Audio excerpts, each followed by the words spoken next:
Hello and welcome to the Angelati studio at Charge 2016. I'm now joined by Giuseppe Caltabiano, the Vice President of Marketing and Integration at the IT Division in Schneider Electric. Giuseppe, first thing, did I pronounce your name well?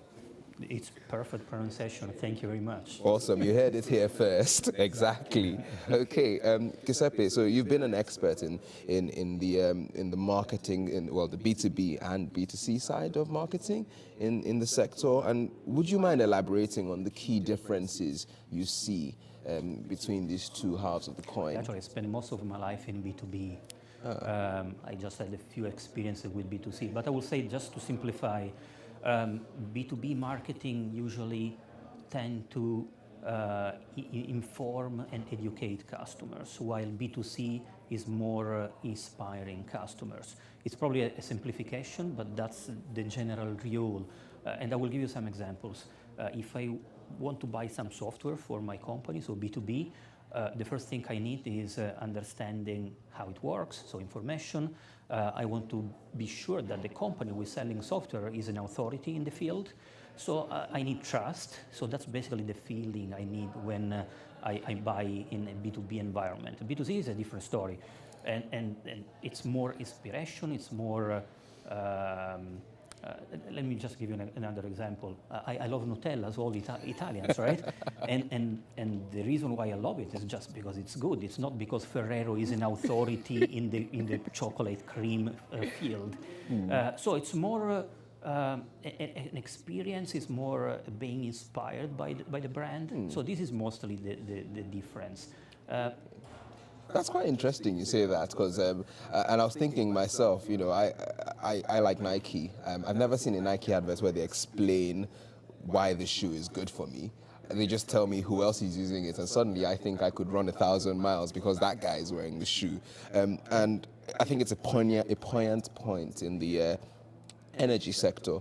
How big or how do you see that relating in terms of the energy sector? That sort of big level, storytelling and inspiration. How do those relate to the energy sector? Because I don't see a lot of that going on. Not yet. The energy sector is a very traditional sector, like manufacturing. So they usually tend to adopt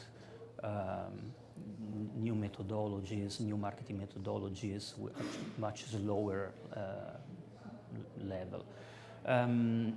But the challenges that they have are exactly the same of all other industries in B2B and B2C. So frankly, there is not so much difference between the energy sector and the others. It's moving now, it's moving fast. The sector is understanding that there is a need of conversating with customers and not just selling services. So I see definitely the sector has a huge potential. But again, the difference is pretty small. The trends are more or less the same of all the other sectors. Okay, it's quite interesting you say that. Obviously, and just to be correct, obviously, like any industry, the B2B side of operations really seems to get the concept of storytelling. Yes. It's kind of natural, right? You need to impress someone in the buying function of the other company.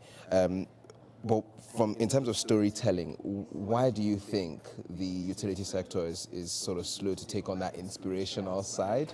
Because I think that's harder, right, than actually storytelling. They will get there anyway, because the thing is, the span of attention of each of us is becoming so short. It's more or less 11 seconds, which means we are bombarded every single day by so many inputs. And this is the typical interruption marketing. So you as a company try to interrupt people with your adverts, with your stories, telling that you are the best in a specific field. That's no longer working. We as an individuals, we as a customers, we frankly don't care about brands at the beginning, right? We don't care about solutions, we don't care about brands. We care about someone who can answer our questions. So when we talk about storytelling nothing more than providing the right answers, providing the right content at the right moment. Whenever I'm in a very early stage of my buyer journey, I don't care about products or product specification. I care about specific questions. I have specific questions. I want to have specific answers, and I want to know what happens with the solution I'm looking for or with the product I'm looking for. And I need content. I need stories, right? I need basically someone who is telling me how things work. So we will get there. Today, content marketing and storytelling is not still mainstream, but the good thing is B2B is adopting content marketing and storytelling framework at much faster rate than B2C today. So we see some kind of convergence between the two different domains thanks to the storytelling and content marketing approach. Okay, and in terms of that progression, because it's quite interesting, you kind of break down into three clear silos. There's content marketing and the storytelling, or sort of the more how do you do this? What's the benefits for you? How do you actually, how will this change your life, right? And then there's the insights, which are kind of more poignant point messages. Save 20% today or whatever. And then there's clickbait, which is kind of really more of a B2C thing. Like this is really exciting. Are you seeing responses? Especially in the energy sector, is there a bias towards storytelling, or do you think, like when you mentioned about how much noise there is out there as well, maybe perhaps clickbait might be more important with the B2C side? I would say that telling stories is something that is becoming a mainstream in all sectors. I remember a study of 6 years ago. The study was about energy utilities customers, and the question was how much you are willing to conversate with the companies, with utilities providers using social media. At that time, the answer was only 1% was willing to do this. 2 years ago, which means 3 years after the first study, a second study from Accenture said that more or less 30-35% of customers are today willing to have a conversation through social media. So they want to have content. They are not just going to the social media for complaining, like we usually do with the social media. Generation are changing. People, the new generation need more exchange of communication using media that they are very familiar with, which are again social media. So in general, I would say content consumption is becoming more and more important for all companies, including the energy companies, and that's the trend that basically I see today.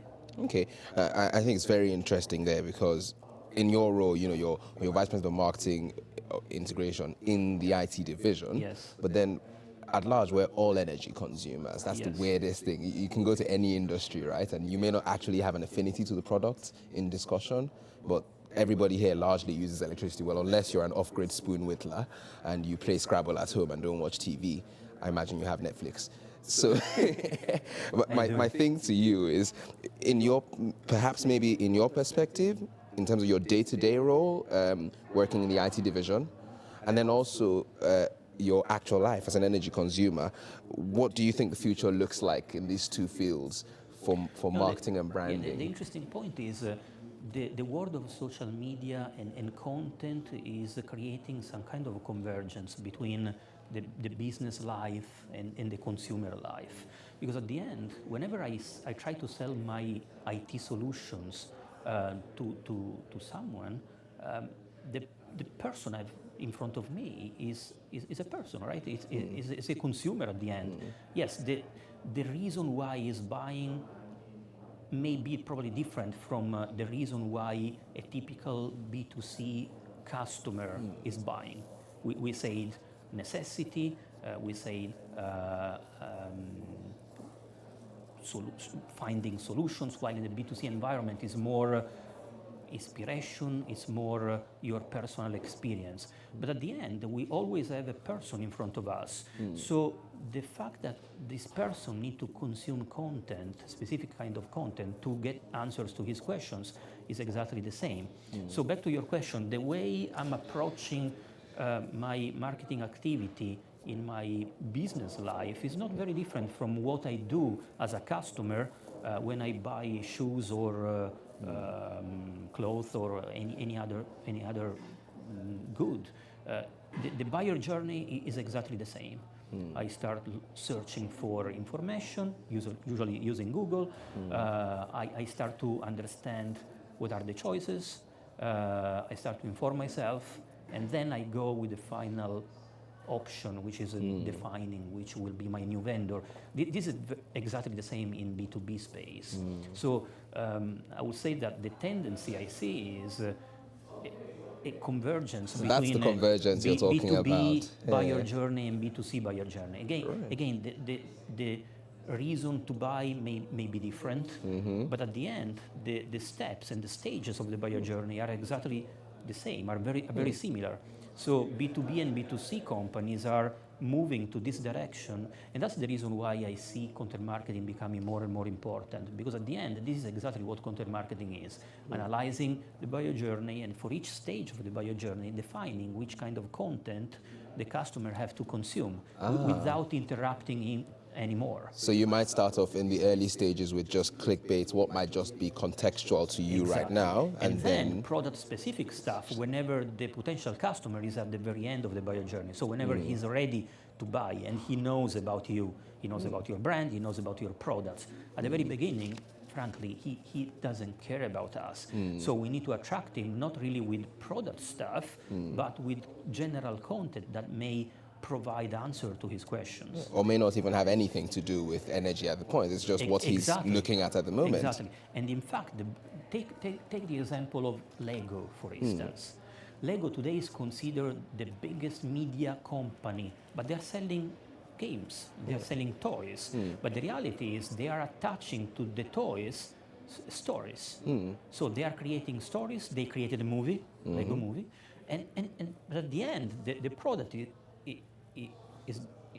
a game, right? It's nothing to do with the movie, really. It's nothing. Yeah. There is, of course, some link, but the reason why they are becoming a so powerful media company is because they are telling stories about what you can create when you can have with the games. So they are creating some kind of experiences, and they are creating movies, they are creating mini sites for each of the different stories they do. So they are considered one of the biggest media companies in the world. Same for Red Bull, for instance. True. They are linking their product to experience, sport experience, outdoor experience. So they are telling stories at the end. And it's not just B2C. In B2B, we have great examples like GE. They are creating websites where they tell stories about Digital Connect, energy, isn't it? yeah. I think that's Digital Connect, wasn't it? GE Digital Connect. Yes, it's GE Report, yes. So many examples, but that's basically where marketing is going. No longer interruption, but providing the right content for consumption with customers. Okay, well, thank you, Giuseppe. I think that's a brilliant place for us to bring things to an end. Thank you. And thank you as well for listening to this interview. If you'd like to hear more insights from the energy branding, marketing, and engagement space, please check out the links on your screen. And also check out our other interviews. Plenty of insights in there, lots of stories you can listen to. Thank you.